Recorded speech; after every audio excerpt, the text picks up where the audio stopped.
New York সিটিতে রেস্তোরাঁ মালিকদের স্বার্থ রক্ষা এবং ডেলিভারি অ্যাপগুলোর অন্যায্য ফি বন্ধে কঠোর পদক্ষেপ নিয়েছে মামদানি প্রশাসন। নির্ধারিত সীমার অতিরিক্ত ফি আদায় করে ব্যবসায়ীদের আর্থিক ক্ষতির মুখে ফেলার দায়ে ডেলিভারি অ্যাপের বিরুদ্ধে কঠোর আইন প্রয়োগ করেছে department of consumer and worker protection. New York থেকে সুজন আহমেদের পাঠানো তথ্য ভিডিওতে রিপোর্ট করছেন মীর আমিরুল ইসলাম। পৃথিবীর ব্যস্ততম শহর নিউ ইয়র্কের রাস্তায় চোখ ফেরালেই দেখা যায় ফুড ডেলিভারি। কাজের ব্যস্ততা কিংবা পছন্দের খাবার যে যার প্রয়োজন মতো হাতের মুঠোয় পেয়ে যান সব। তবে তদন্তে দেখা গেছে নিউ ইয়র্ক সিটির বিদ্যমান ফ্রি অ্যাপ আইন লঙ্ঘন করেছে। অনেক ক্ষেত্রে অভিবাসী মালিকানাধীন ক্ষুদ্র রেস্তোরাঁগুলো থেকে হাজার হাজার ডলার অবৈধ ও অপ্রয়োজনীয় ফি আদায় করছে কোম্পানি। মহামারী পরবর্তী সময়ে যেখানে ক্ষুদ্র ব্যবসায়ীরা ঘুরে দাঁড়ানোর চেষ্টা করছেন, সেখানে এই ধরনের অবৈধ ফি তাদের অস্তিত্বের সংকটে ফেলেছে।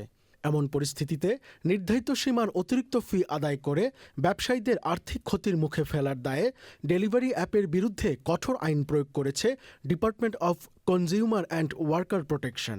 কোনো ডেলিভারি অ্যাপ কোম্পানির বিরুদ্ধে ব্যবসায়ীদের স্বার্থ ক্ষুণ্ণ করার দায়ে এটিই প্রথম সরাসরি আইনি ব্যবস্থা।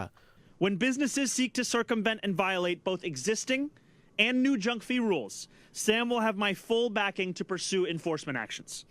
We are also signing a second executive order to crack down on subscription tricks and traps. I am directing DCWP to monitor, investigate, and enforce violations related to these very tricks and traps. We will make recommendations to the City Council so that we can devise legislative solutions to these deceitful practices. And we will coordinate with our partners. এই পদক্ষেপটি অন্যান্য delivery অ্যাপগুলোর জন্য একটি সতর্কবার্তা। সিটির আইন অনুযায়ী কোনো অ্যাপ নির্দিষ্ট সীমার বেশি কমিশন বা ফি নিতে পারবে না। এই প্রথম ব্যবসায়ীদের পক্ষ হয়ে কোনো অ্যাপের বিরুদ্ধে সরাসরি ব্যবস্থা নেয়ায় সাধারণ ব্যবসায়ীদের মধ্যে স্বস্তি ফিরেছে। Desk report, channel I.